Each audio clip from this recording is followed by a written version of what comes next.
Here are the top stories for today, July 1, 2021. Fighting drugs and corruption. Malacanang says these are the top achievements of President Rodrigo Duterte's administration less than a month before he delivers his final State of the Nation address. Entering the Philippines soon, we take a look at the list of countries and jurisdictions included in the Philippines Green List. Medicinal healing. Clinical trials on Lagundi are showing good signs as the DOST says the plant has contributed to recovery of mild COVID-19 cases. And keep calm and get jobbed. Some 2,000 tourism workers are set to benefit from the Tourism Department's vaccination by the sea activity in the Davao region.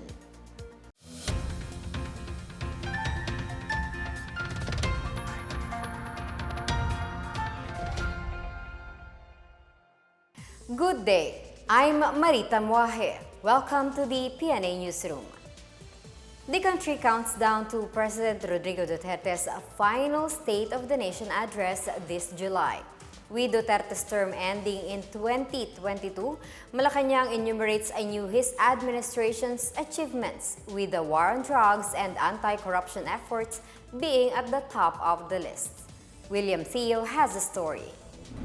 With less than a month left before President Rodrigo Duterte delivers his latest State of the Nation address, presidential spokesperson Harry Roque on Wednesday listed some of the administration's top achievements off the top of his head.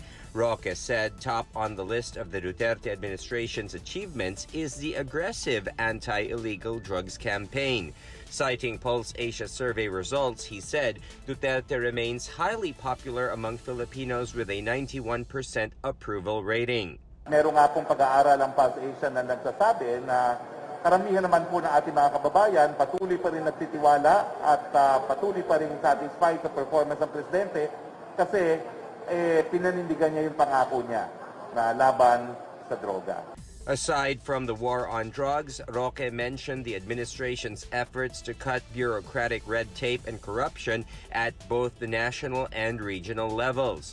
Back in October 2020, Duterte ordered the Department of Justice to probe corruption in the entire government. As part of efforts to ensure speedier transactions, the president also ordered all agencies and offices to finish transactions within hours. Wag po natin kalimutan ang Presidente, ang kauna-unahang Presidente na pumirma ng libreng tuition sa college, state universities and colleges, ng libreng paggamot at libreng gamot, universal healthcare, libreng patubig sa mga maliliit na mga magsasaka, libreng wifi na pinabibilis na po natin ngayon. No? He also cited Duterte's signing of laws meant to combat COVID-19 and bankroll emergency subsidy programs, namely the Bayanihan to Heal as One Act or Bayanihan 1 and the Bayanihan to Recover as One Act or Bayanihan 2. Other pieces of legislation including free PCR testing, which was not initially part of the PhilHealth coverage, and billions of vaccines under universal health care. Roque said he would leave it to Duterte to articulate the rest of his administration's achievements on his last SONA on July 26 at the Batasang Pambansa in Quezon City. For the PNA Newsroom, I am William Theo. The government has approved minor changes in quarantine classifications of areas for July. Presidential spokesperson Harry Roque said Apayao was de-escalated from their restrictive modified enhanced community quarantine or MECQ to general community quarantine or GCQ until July 15. Ifugao meanwhile shifted from GCQ to the least restrictive modified GCQ or MGCQ until the end of the month. Local government units were earlier given time to appeal the quarantine classification recommended by the IATF to President Rodrigo Duterte during his talk to the people on Monday. Here's a look at the final quarantine classifications for July.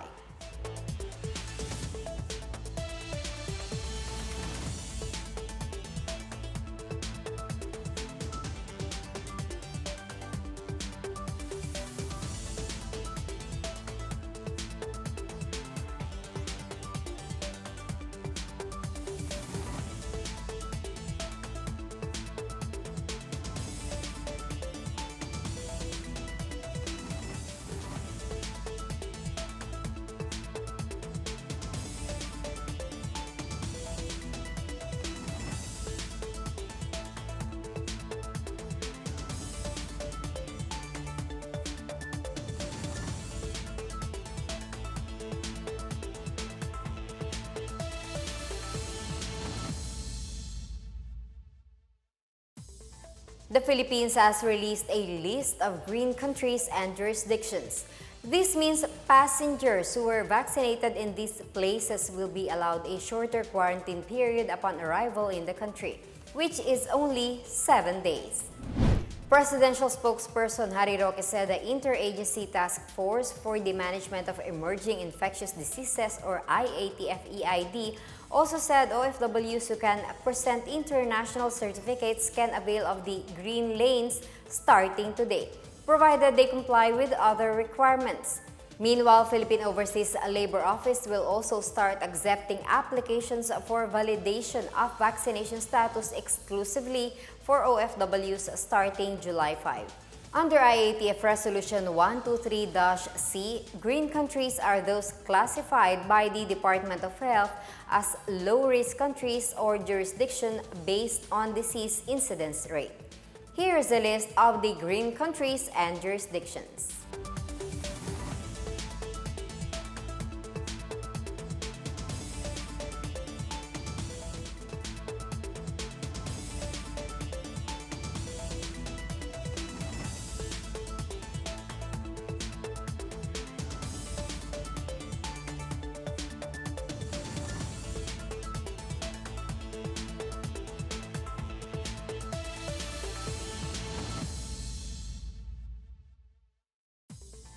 COVID-19 vaccines purchased by the country underwent a rigorous review and tight scrutiny by the vaccine expert panel. Vaccine Czar Secretary Carlito Galvez Jr. made this assurance after Senator Franklin Drilon called on the government to buy more effective vaccines. Galvez says all vaccine brands in the country's supply portfolio have been carefully examined by top doctors and experts. He adds they are following the vaccine panel's assessment on what vaccines to get to ensure that these are safe and effective, regardless of brands. Refuting claims that Sinovac apparently is the government's vaccine of choice, Galvez said the Chinese-made jabs are performing well in real-world conditions compared to clinical trial results. For instance, he says the vaccine is 90% effective, preventing ICU admissions and deaths in Uruguay and 94% effective in protecting health workers in Indonesia. Malacanang assures that the selection of the vaccination priority areas against COVID-19 is based on science. This as presidential spokesperson Harry Roque brushed aside claims of preferential treatment in the deployment of vaccines. Citing health experts, Roque said creating an artificial boundary or wall around Metro Manila and these priority areas would ensure the safety of those not vaccinated. He says the National Capital Region plus 8 and 10 other key areas need to be prioritized as these are highly urbanized and contribute to the economy. On Monday, the country administered over 10 million COVID-19 jabs since the start of its vaccination program in March. Of this number, over 7 million have received their first shot while 2.5 million were fully vaccinated. The country aims to achieve population protection by year-end through inoculating 40 to 50% of its people, particularly in priority areas. The Philippine Red Cross has launched a mobile vaccination for COVID-19 to serve senior citizens and persons with disabilities who do not have access to the different Bakuna centers. PRC's goal is to increase vaccine confidence, make the vaccination program more accessible, following a Pulse Asia survey saying 6 out of 10 Filipinos do not want to get vaccinated. These buses, launched in partnership with Ube Express, were previously used in the vaccination of more than 1 million children against polio and measles rubella. They are also equipped with a cold chain system, mobile refrigerator, and vaccine cabinet for administering vaccination against COVID-19. The PRC Mobile Vaccine Clinic was showcased in Marikina with the support of the local government unit to vaccinate industrial workers in the city. The PRC also deployed the mobile vaccine to Navotas to vaccinate fisher folk in the night markets and fishing ports. Still to come, another 36 beneficiaries are one step closer to a fresh start through the Balik Probinsya Bagong Pag-asa program. And the province of Siquijor boosts its recovery program through long-term investments. Details ahead, this is the PNA Newsroom.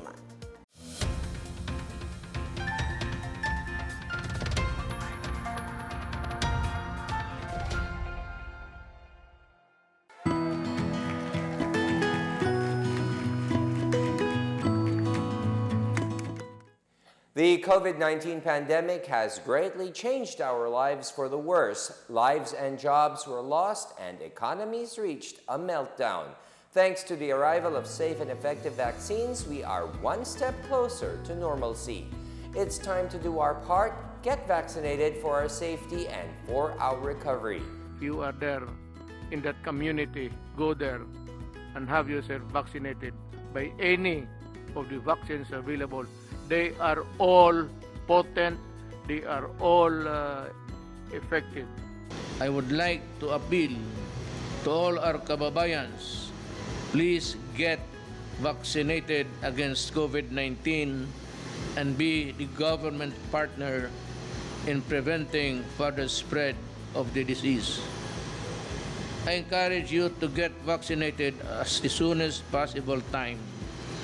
These vaccines are safe and they are the key to reopening our society.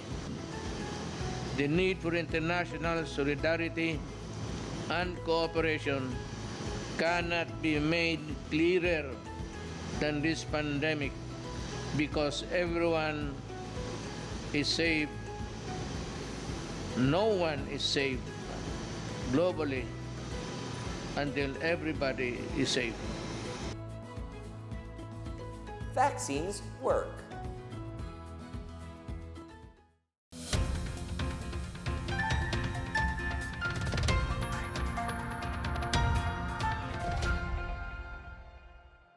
A new hope awaits those who would want to return to their provinces and start anew.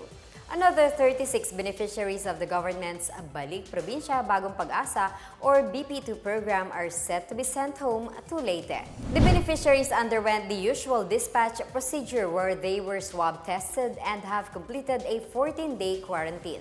They were also given food and lodging at the BP2 depot in Quezon City while waiting for their swab test results.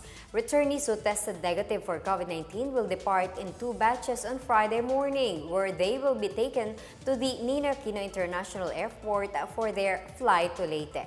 Those who tested positive will undergo a triage procedure where those asymptomatic and have mild symptoms will be taken to quarantine facilities, while those symptomatic and have severe symptoms will be taken to an assigned hospital.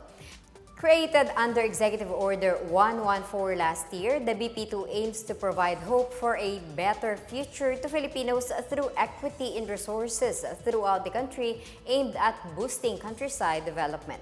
It also aims to decongest Metro Manila's urban areas by encouraging people to return to their home provinces and assist them with various forms of support and other incentives. The Armed Forces of the Philippines has urged victims of the New People's Army to file cases of violation of international humanitarian law against the terrorist groups. AFP Deputy Chief of Staff for Operations Major General Edgardo De Leon said the Communist Party of the Philippines should be answerable to the humanitarian crimes they have been committing. De Leon made the statement as the National Task Force to End Local Communist Armed Conflict highlighted the 32nd anniversary of the Rano Massacre in Digo City, Davao del Sur on June 25, 1989. 39 persons, including 22 children, were killed on the spot by the NPA. Other atrocities were the burning of heavy equipment on Barangay Hagpa, Bukidnon on June 3, the use of landmines in the killing of athlete Kit Absalon and his cousin Noven Absalon, the recruitment and the use of child combatants in Agusan del Sur on June 14 and 15, and the deliberate destruction of private equipment in Lanuza, Surigao del Sur on June 24 that resulted in the death of a civilian. Meanwhile, the non-government organization Yes for Peace Bayanihan ng Bayani or Y4P-BNB has asked the government of the Netherlands to review its position on CPP founder Jose Maria Sison. In a letter to Dutch Prime Minister Mark Rutte through Dutch Ambassador to the Philippines Robert Brinks, the Y4PBND expressed disappointment over the continuous harboring of the Communist terrorist group leader. It reiterated the listing of the CPP-NPA as a terrorist group based on numerous evidence of the CTG's continued atrocities and human rights violations against the poor and the powerless. More COVID-19 vaccines are being spread out around the country, with Tarlac City administering its initial batch of shots for at least 2,900 residents. More on this and other news from the provinces from Joyce Cudis. The city government of Tarlac on Wednesday has started administering Pfizer vaccines to its residents. Mayor Christy Angeles said they initially received 975 vials of the vaccines that can inoculate over 2,900 individuals belonging to the A1 up to the A3 priority groups. Since the available slots per day are limited, the process of vaccination was properly conducted for senior citizens and persons with comorbidities who registered online. Meanwhile, the Cebu City Project Vaccine Storm has noted a rising demand for inoculation against COVID-19, even as local health authorities are waiting for more vaccine supplies from the Department of Health. Deputy Lead Convener Eric Miguel Espina said many residents have been sending queries on the resumption of vaccination. He said the vaccine body is yet to decide whether to continue with the inoculation activity, using the remaining 5,000 out of 68,440 doses of Sinovac vaccines that arrived on Tuesday.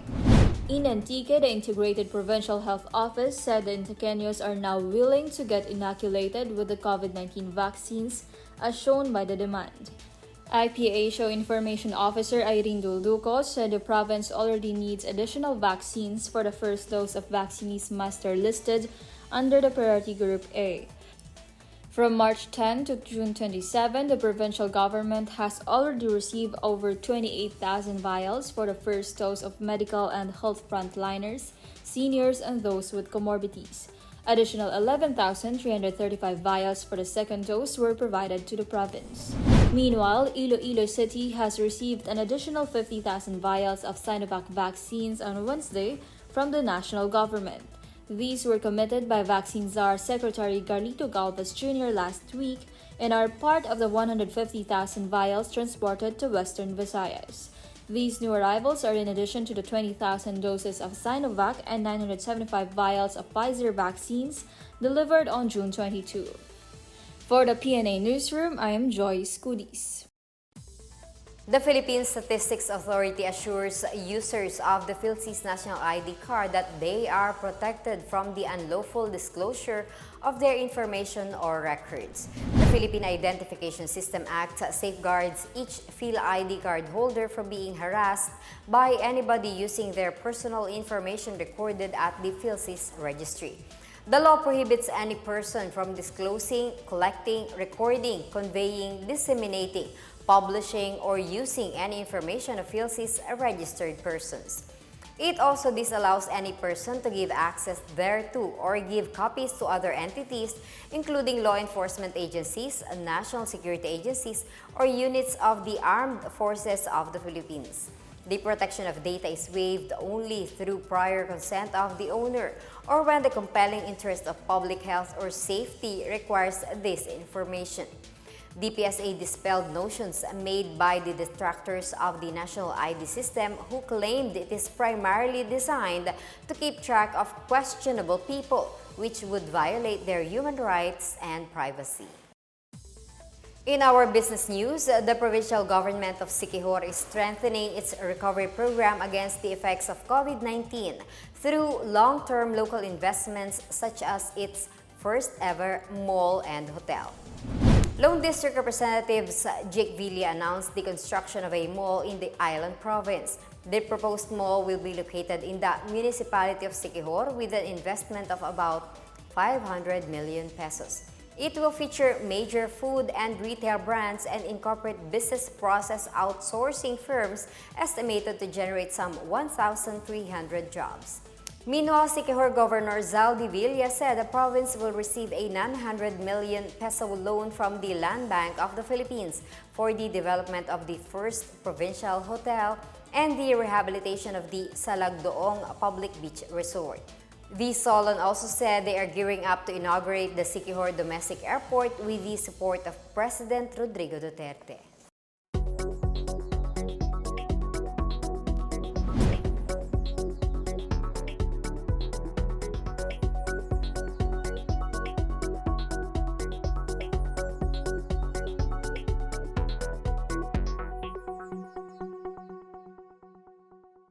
Up next, promising results. Clinical trials on Lagundi are showing progress on mild COVID-19 patients. And the Tourism Department launched a refreshing and calming vaccination program in Davao Region. We tell you later why.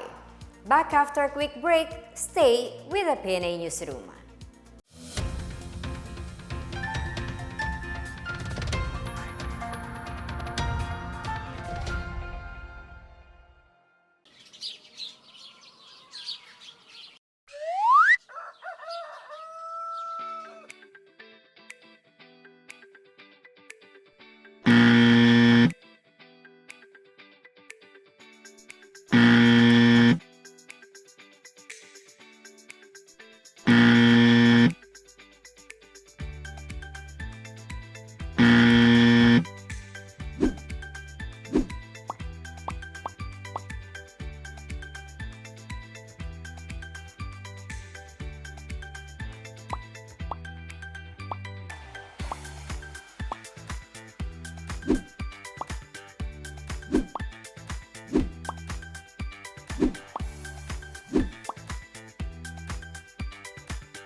You're still watching the PNA Newsroom.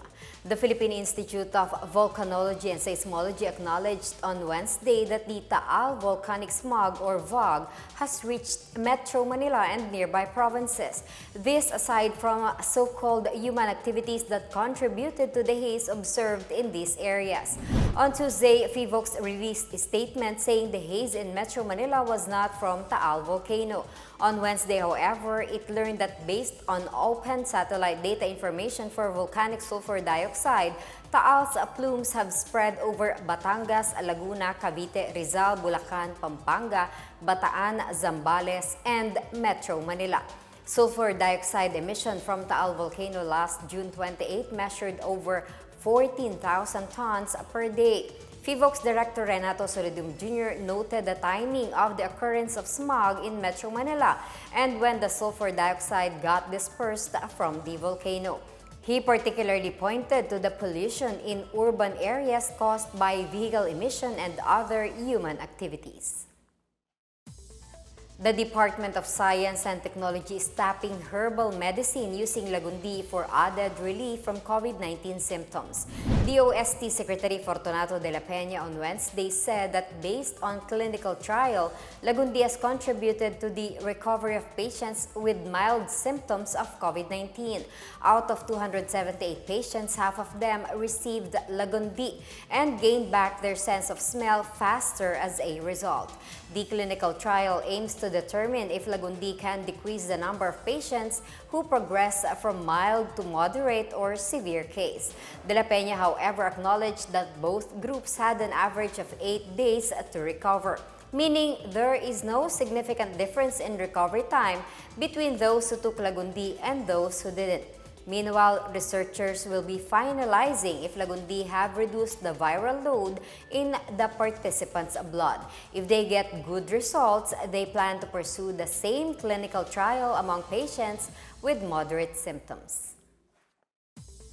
Moving on to the world news, the European Center for Disease Prevention and Control, or ECDC, and the World Health Organization or WHO have developed a tool to evaluate the public health effectiveness of contact tracing solutions. Natasha Azupardi Muscat, Director of the Division of Country Health Policies and Systems at WHO Europe, said the tool will provide countries with a standardized approach for evaluating their use of digital proximity tracing solutions.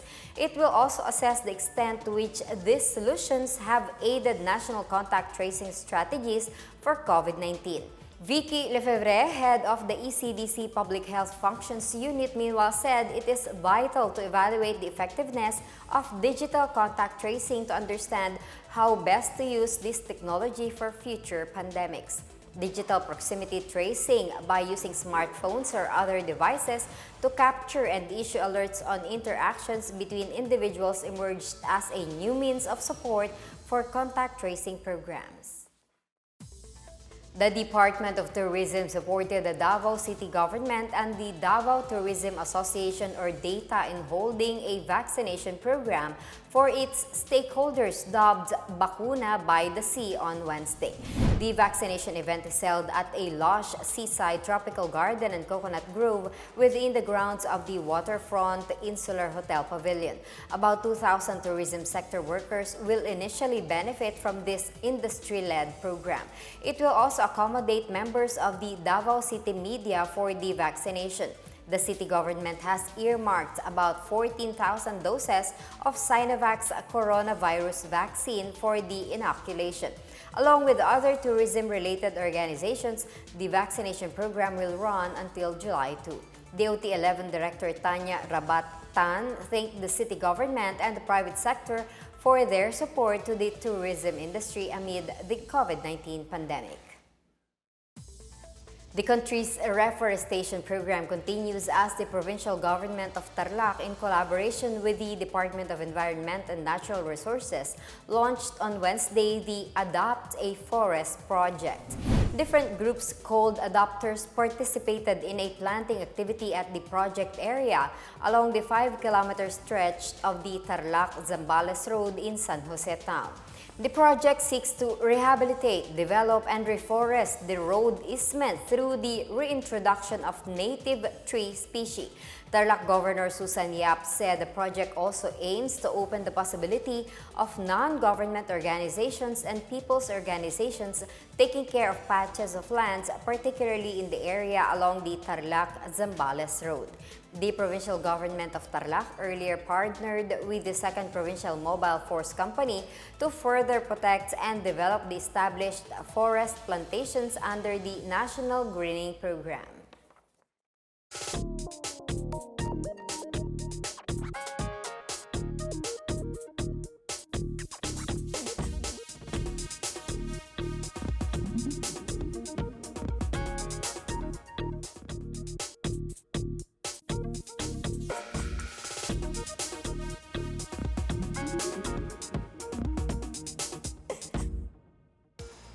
Here's another look at today's biggest stories.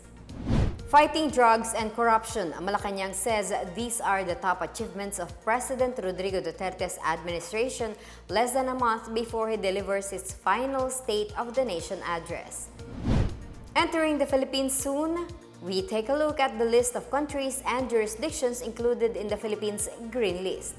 Medicinal healing. Clinical trials on Lagundi are showing good signs as the DOST says the plant has contributed to recovery of mild COVID-19 cases. And keep calm and get jobbed. Some 2,000 tourism workers are set to benefit from the Tourism Department's vaccination by the sea activity in the Davao region. As Filipinos, we all have a vital role to play in preventing the spread of COVID-19. So remember, wear face masks and face shields, wash your hands often, practice safe physical distancing, go out only for essential reasons, and get vaccinated as soon as possible to protect ourselves, our families, and the community. Together, we can beat COVID-19.